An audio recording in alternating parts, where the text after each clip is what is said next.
দিদি, আমার গায়ের রঙটা না বেশ কালো, তুমি একটু মেকআপ করে ফর্সা করে দিও তো। এই কথাটা ব্রাইডের পাশাপাশি ব্রাইডের বাড়ির লোকজনও কিন্তু অনেকেই বলে।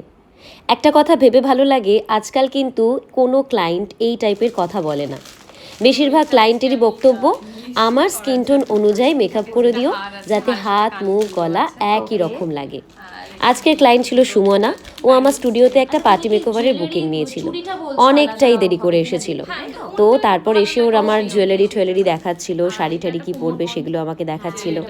তো শুনে নেই ও কেমন টাইপের মেকওভার চাইছে ওরই মুখে। তুমি সুমনা কেমন লুক চাইছো?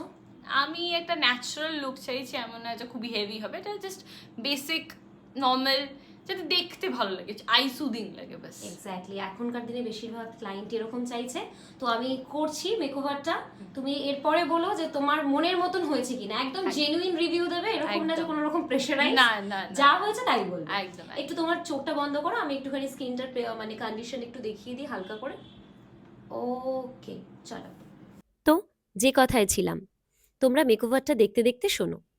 কি জানো তো, তুমি যেমনই হও না কেন, তাতেই সমাজের বেশ কিছু মানুষের প্রবলেম।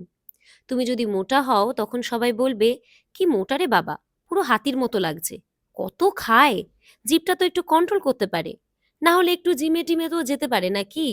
একটু রোগা হলে কত না ভালো লাগতো।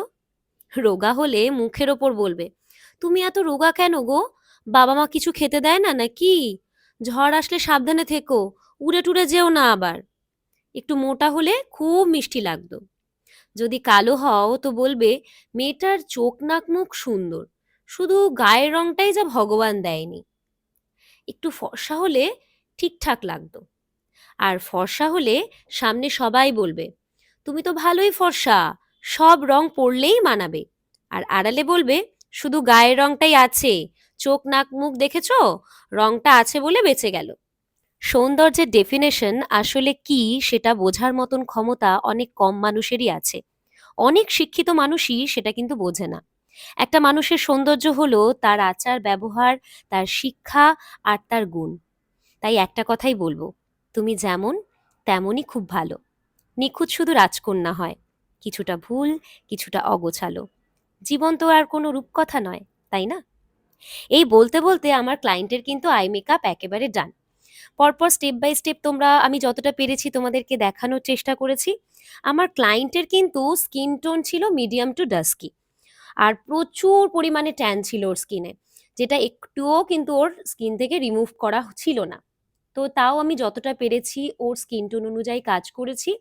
আর ওই ট্যানের সাথে পাল্লা দিয়ে যদি আমি স্কিন টোনটা রাখতাম, তাহলে আমার ক্লায়েন্টকে আরও ডাস্কি লাগতো।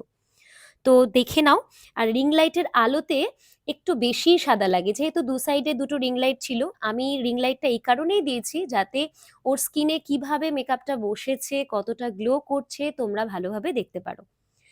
একটু পরেই আমার ক্লায়েন্ট খুব মিষ্টি একটা রিভিউ দেবে, ওর মুখে শুনে নিও ওর আমার কাছে মেকওভার করে কেমন লাগলো। আর তোমরা যারা তোমাদের স্পেশাল ডেটটাকে আরো স্পেশাল করতে চাও, তারা কন্ট্যাক্ট করতে ভুলো না। আজকে তোমার দাদার বিয়ে, তুমি হ্যাঁ। আমার স্টুডিওতে এসেছিলে পার্টি মেকওভারের জন্য। তা হ্যাঁ। তুমি যেমন চেয়েছো তেমন কি আমি করতে পারলাম? হ্যাঁ হ্যাঁ, একদম করতে পেরেছো, খুব ভালো লেগেছে আমার। এখন আমি লেটে এসেছিলাম খুব, তো খুবই তাড়াতাড়ি আমাকে করে দিয়েছে, আমি তাড়াতাড়ি দৌড়াবো আর কি। আর তুমি খুবই ফার্স্ট টাইম মেকআপ হ্যাঁ, এটা করছো? ফার্স্ট টাইম মেকআপ করছি, আমার আগে কোনো এক্সপিরিয়েন্স ছিল না, ভালো এক্সপিরিয়েন্স ছিল। আমি খুব ভালো লাগলো, নেক্সট টাইম আবার আসবো। আচ্ছা, এই চোখটা বন্ধ করো। হেয়ার স্টাইল ভালো লেগেছে তোমার? হ্যাঁ হ্যাঁ, একদম। ঠিক আছে, চলো একটু চোখটা বন্ধ করে দেখি। পুরো বেসটা তোমরা দেখো সামনে থেকে, কত গ্লো করছে ওর বেসটা, দেখো।